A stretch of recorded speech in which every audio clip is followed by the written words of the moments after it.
So let's say that we have this is you, okay, okay. So this is you as a student. Then you have a desk, right?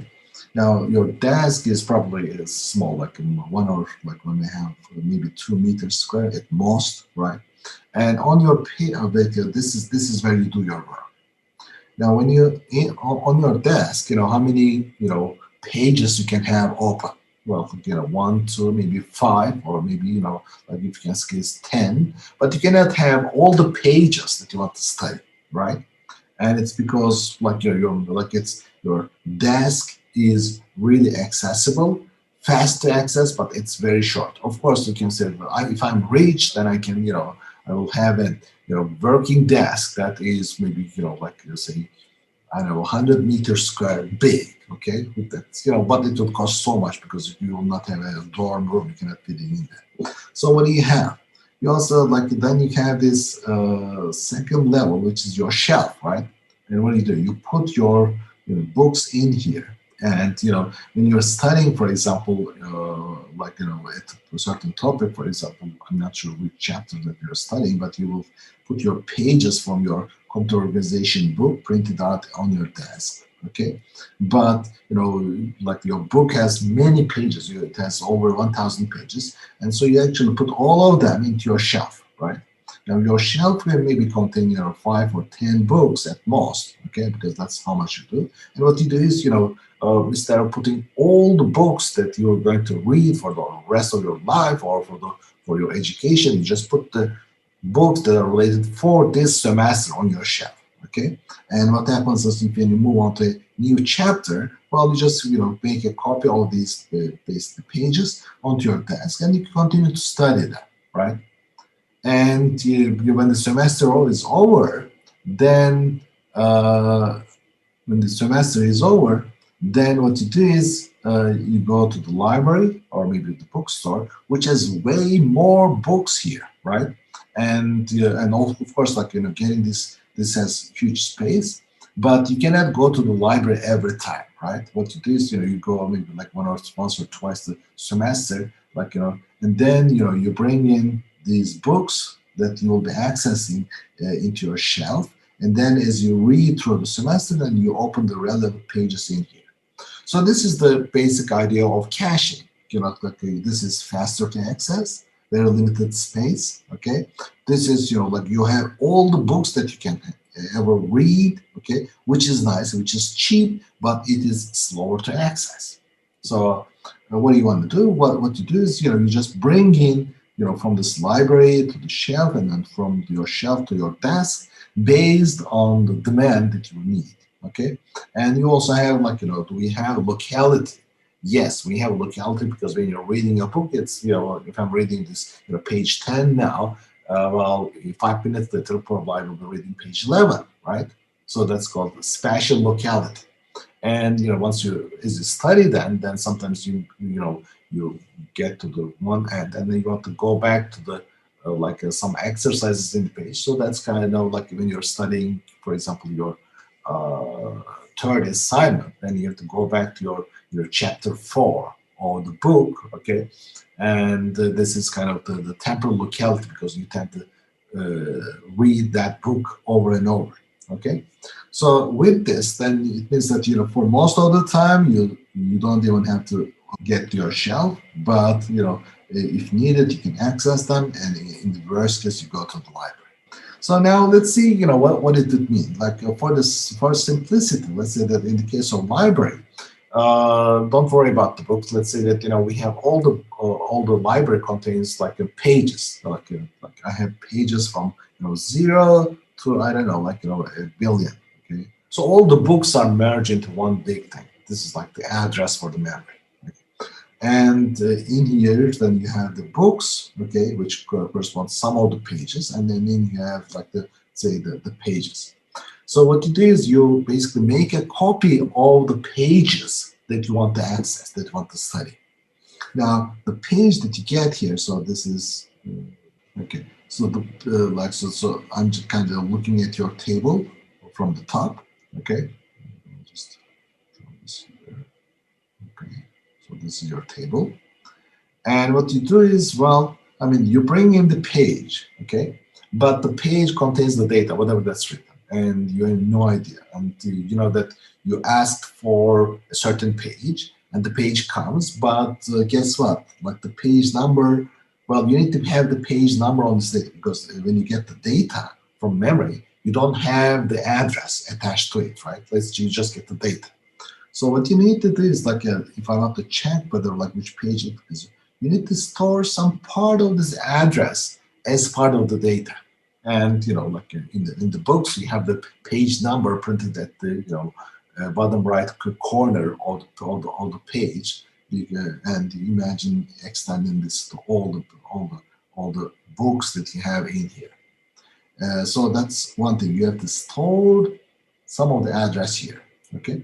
And then, like what if, in this case, when you have like multiple pages in here, then what you have to do is, well, if you're looking for an address, then what do? You check for the address in all of them. So let me just do this in here. So I have another address here, and then I have another address, and I have another address. Okay. So imagine that I have these, 4 different pages, okay, that are on my task. They all have different addresses. Okay, let's say this is 10, I don't know, 128, 9, and maybe it's say 7.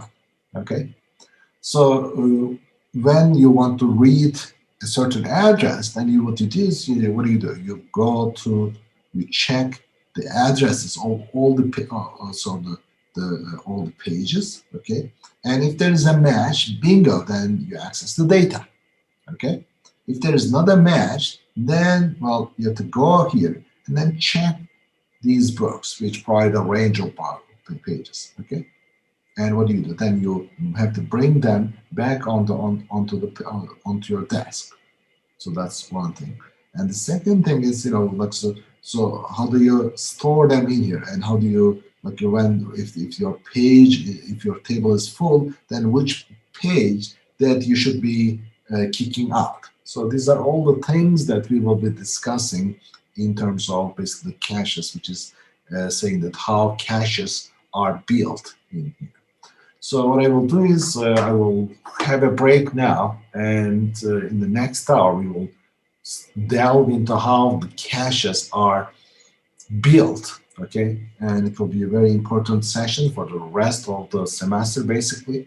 So let's have a break, get your coffee and tea, and make sure that you wake up properly, and so that you can do the discussion, the quiz at the end of the lecture. So I'll see you in 10 minutes at 10:40. Okay, so let's see how we can basically, like we have this table, right? And for all the pages,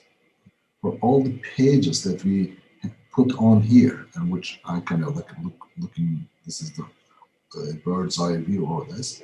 We have the data, but along with the data, we should also store the address here, right? Which page does this data belong to? Because remember, like if you're reading just one byte, then you need to see whether which basic address is it.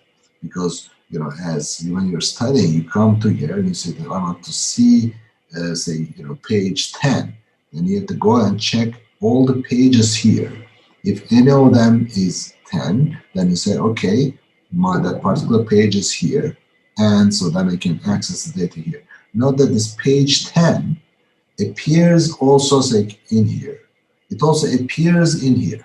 Okay, so we are essentially duplicating basically the pages for faster access to here. But whenever we put basically from here to here, or from here to here, you should also type in the address here. Now this is fine. This is one way that we can basically access the informatic cache, but it has a couple of problems. The first thing is when we get the data, we get them in what they call blocks. Okay, let me type them in here. So this whole thing here, we call this a block, a data block. Okay, meaning that the data, whenever you ask for data, you instead of getting that particular like byte or etc., you get the full page. Like imagine, for example, you want to just you're interested in photo, like you're interested in a formula that's on a page, like on page 10, right? What do? You cannot go to the photocopier and say, tell me that only just photocopy these 3 lines, okay, that contains the formula. That's not going to happen. But what do? Like you take the full page as a photocopy because that's the minimum amount that you can do, right? So in this case, we have a data block. So whenever we like copy data between between these different levels, you copy them in blocks. Now this is good for spatial locality, right? Like if you have spatial locality in your access, then it means that once you access the data, then the next data that you'll be accessing will be nearby. Okay, so the data block kind of allows you to do that. And the second thing is like we talk about these the addresses here. Okay, this is actually we call this instead of addresses we call this a tag. Okay, and the tag here is it's important because look, it will contain part of the addresses. Okay, not the full address, and I will tell you why. Now, when you're accessing these the pages in here, you can see that like if I want to if I'm searching for a page, then the like as the number of pages that I have grows large, then the searching for that particular address becomes even larger. Okay, it's order of n. If you have n items in that, then you have order of n time for the search. Even if you try to do this in hardware, then again it will be the same. So what you may wish is you can maybe say that instead of doing this, okay, instead of doing this, maybe I can do this nice trick. I can say that I will put them into like 2 kind of sets. Okay, let's call this the even set. Okay, and then let me call this the odd set. Okay, you can think of like as kind of as a folder. And when you get an address, okay, a page number, like that's even, then you search, you compare their address with the ones in your even set. Okay, so we call these are we call them as sets. Okay, and if it's odd, then it will be like that. Or like if you can like you can even do it more, like you can split, for example, instead of even and odd. Okay, yeah, I can have, let me just do this in here. I can have a lot of different sets. Okay, this is the one that's the page number is ending with 0, the page number ending with 1, the page number ending with 2, and then till 9. Okay, so with this, then I can like you can see that I can split them up, and this will make my search much faster because by just looking at which page I'm looking for. If I'm looking for page 10, then it means that if I'm looking for page 10 here, then I will say that, well, maybe I should look into this particular into this particular set, okay, and then check 10 against all the pages that are in here, okay. If it's in here, then I will find it. If it's not in here, well, I'm sorry, then you have to reach out for the shelf, or even if it's not there, then you have to go to the library. Now with this, then I can do a little bit like you see that when I said that I was basically I had to store the address here, right? Now, if I know that for all the pages, for all the pages I have here, the last digit is 10, then it means that as the address, let me just draw this here, as the address, then instead of storing 10, all I have to store is just 1, right? I can drop the 0 at the end because, for all the pages in this particular set, okay, in this particular set, they will all have page numbers ending with 0. So that's why I call this actually a tag instead of an address. It's essentially a part of the address that I have to store to actually properly identify which page I'm looking for. Okay, So this is the idea of a set.